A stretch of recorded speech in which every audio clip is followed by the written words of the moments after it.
ఈరోజు భారతదేశ మాజీ ప్రధాని భారతరత్న బిరుదు పొందినటువంటి శ్రీమాన్ అటల్ బిహారీ వాజ్పేయి గారి పుట్టినరోజు. మనిషి బతికుంటేనేమో పుట్టినరోజుగా జరుపుకుంటాం, ఆ మహనీయులు మరణిస్తే వారి పుట్టినరోజును జయంతిగా జరుపుకుంటాం. అంటే ఈరోజు వాజ్పేయి గారి జయంతి. ఈ దేశానికి అణ్వస్త్రాలను ఇచ్చినటువంటి వ్యక్తి, ఈ దేశాన్ని శక్తివంతం చేసినటువంటి వ్యక్తి కాబట్టి ఆయన జయంతి సందర్భంగా మేమందరం మీతో గడుపుతామని వచ్చినాం. మాకు అవకాశం ఇచ్చినందుకు మీ అందరికీ కూడా ధన్యవాదాలు. భారత్ మాతాకి జై.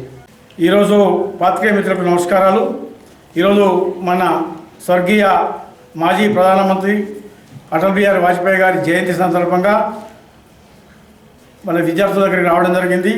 వారికి పనుల పంపిణీ చేయడం జరిగింది.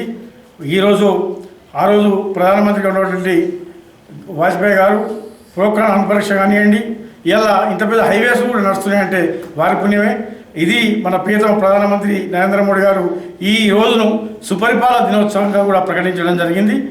ఇందులో భాగంగానే ఈ కార్యక్రమాలను కూడా చేయడం జరిగింది. Bharatiya Janata party national party పిలుపు మేరకు ఈరోజు ప్రతి పేదవాడికి కూడా అంత్యోదయ, ప్రతి చివరి పంక్తిలో ఉన్న వారికి కూడా మా వనరులు వారికి అందాలి. వారి ప్రతి ఒక్కరికి ఈ దేశం నుండి రూపాయి లాస్ట్ వరకు చేరాలనే ఉద్దేశంతో ఇలా భారతీయ జనతా పార్టీ కష్టపడి పనిచేస్తూ ఉంది.